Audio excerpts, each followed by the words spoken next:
maximum production, while its depletion refers to a period of falling reserves and supply.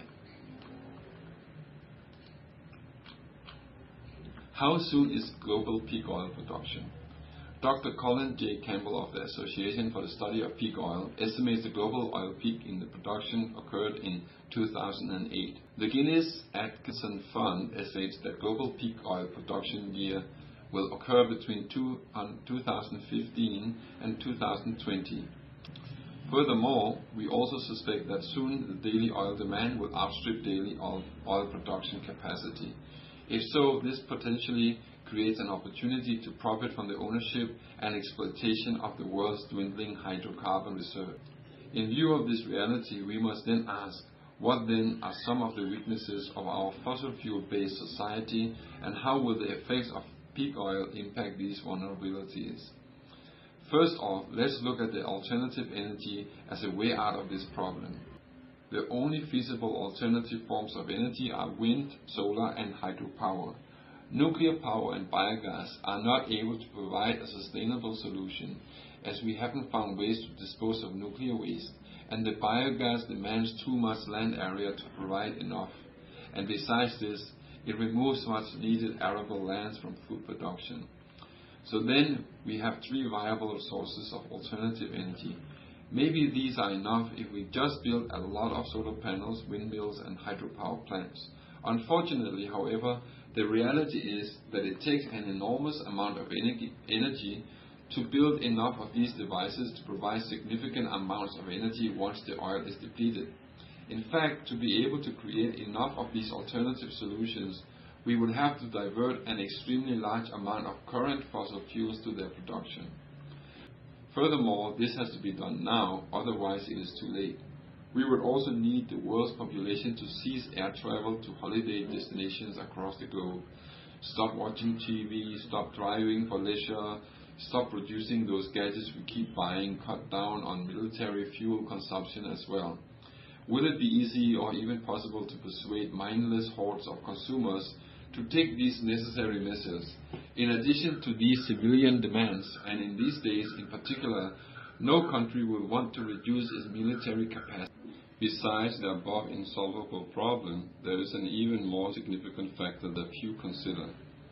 Industrial agriculture uses a huge amount of fuel for tilling land, sowing seeds, watering, fertilizing, pesticides, harvesting, transport of food to the factories, where it is packaged by machines and then further transported up to 3,000 miles by ships, trucks, and planes to consumers. Even the plastic boxes, wraps, and bottles in which the food is contained are made of oil. Conclusively, therefore, it is most unlikely that we can divert the sufficient fossil fuels in order to prepare energy alternatives and eat at the same time. Because supplies of oil and gas are essential to modern agriculture techniques, any decrease in global oil supplies will cause spiking food prices and unprecedented famine in the coming decades. Geologist Dale Allen Pfeiffer contends that the current population levels are unsustainable, and that to achieve a sustainable economy in order to avert disaster, the United States population, for example, would have to be reduced by at least 1/3 and the world's population by 2/3. The largest consumer of fossil fuels in modern agriculture is the production of ammonia for fertilizer, which is essential to high-yielding intensive agriculture. However, in the near term, almost every large-scale source of renewable energy requires petroleum inputs, such as to fuel construction equipment and to transport workers and materials. If the supply of petroleum should fall faster than we learn how to build a renewable energy infrastructure using renewable inputs, it may not be possible to maintain the intensive agriculture necessary to support such a huge global population. You might think that we can just use what we have and manage like people did in the past centuries. This may have been possible only had we not created such an unstable environment through the use of fossil fuels. The world's climate has changed so much that it would take an enormous effort to restore the original food production, if at all possible. To achieve this, first of all, we would have to restore the enormous amount of farmlands of which the soil is basically dead. from overuse of pesticide and fertilizers. It takes about 3 to 5 years to renew a living soil that is then made sustainable for food production. In light of the growing depletions of fresh water and aridity caused by weather changes and drought, how then do we change billions of acres of bare lands fast enough before they erode and become desert? Furthermore, do we have enough healthy seeds to do this? Did we kill too many species to be able to renew a natural environment that is sustainable? For instance, we have a dwindling bee population. What do we do when the environment reacts to the abuse to which we have submitted it? Can we handle tsunamis, earthquakes, floods, and hurricanes that are 10 times greater than what we have known historically? Therefore, and despite the many pundits of imaginary hope, if we do not start immediately and change the GMO and industrial agriculture, it is patently too late to revert to any natural system of food production on a large enough scale to avoid global catastrophe. Regarding climate change, there is no valid scientific argument to the contrary, and there is increasing evidence of the predicted changes: increased temperatures, changed rainfall patterns, and increases in frequency and intensity of extreme events, including storms, cyclones, drought, high heat days, and snowstorms that we've all seen played out on our TV screens in the last decade, and particularly so in the last year. The International Food and Agriculture Organization estimates that globally 925 million people were undernourished in 2010. This is about 13% of the world's population, or in other words, about 1 person in 7 that doesn't have access to enough safe and nutritious food. As you can see, most were in developing countries. In the last 3 years, we have seen a spate of food riots across the world, peaking in the middle of 2008, and not least the recent events in Egypt being driven by food availability concerns, resulting in the first successful people-led internet revolution. Paul Krugman, a Nobel Prize-winning economist, goes on to predict there is more to come, not least because of climate change. Some of the current facts that we need to look at.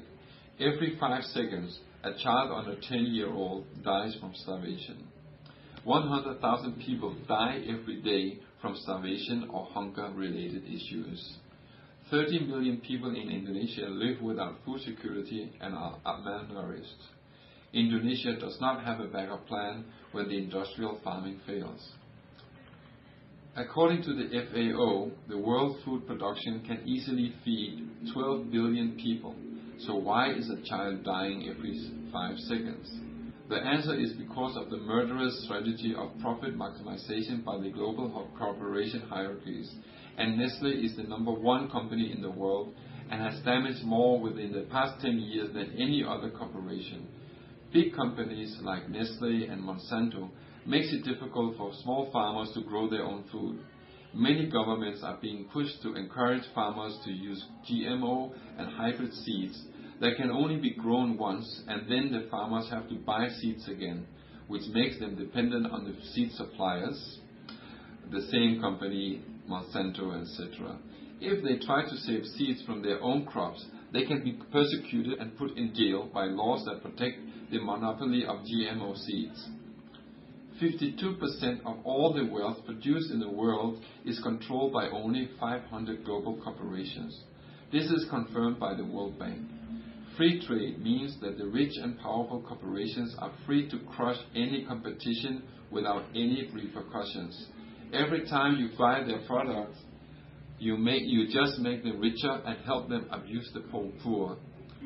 To give you some examples of the power of these corporations, I can tell you that Brazil has one of the richest agricultural systems in the world, and yet 25% of the population is starving. This is because the majority of their farming is soybeans for feeding European and US cows. The original rainforest is also being cut down to grow those soybeans. Farmers in Senegal have to compete in their own markets with produce from Europe that are sold for a third of the price because of the EU farm subsidies to the EU farmers. Thousands of farmers are now escaping to Europe, where they work as street sweepers and other very bad jobs, many of them dying before they even reach there. Peak oil and fossil fuel dependence. This is a problem that is affecting all the other problems, and maybe in a way it is the biggest. Without the use of oil, we wouldn't have the other problems, or at least not to the extent we do. We do not have an alternative solution that can replace the fossil fuels on the level we are using it now, not even half. The capacity of renewable energy technology we have now is only going to cover essential things such as lighting homes, communication, and to a small extent transportation. Without a complete overhaul of our mindset regarding farming and production, we will basically create a new war on resources. The climate change could easily start a new ice age or greenhouse effect. It will give us years without rain or sun. None of the scientists knows which way it will go, but they all pretty much agree that it's going to be a disaster of proportions that we have not seen before. It could easily end in the extinction of mankind. Food security. We already have almost 1 billion people either starving or seriously malnourished worldwide, as well as food rioting because of food scarcity and price increase.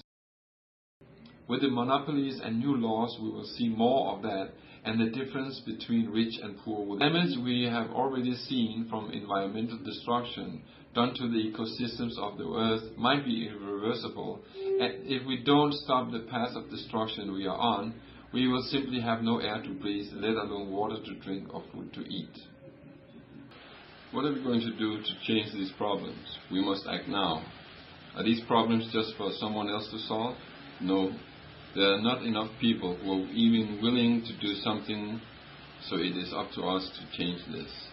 Is the government going to come up with a plan that will make everything okay? Not very likely, since they have a big part of the blame by their unwillingness to stop the corporate criminals who are often lining the pockets of the same officials. The government only does the minimal they need to do to get the votes to stay in power. I should add that I am not really against most governments, since they are only there because we fail to make informed choices and are too addicted to our needs for comfort and entertainment. Actually, we only have ourselves to blame for the governments we have in most cases. Many NGOs create a dependence on food aid by just sending food without creating food production where it's needed. We at III4S are 100% dedicated to empowering the needy to get food security through their own efforts by supplying the knowledge and training. Give a man a fish and you feed him for a day, but teach him to fish and you feed him for a lifetime. Let's make a change together. III4S is perhaps the only Indonesian organization articulating and practicing the Islamic position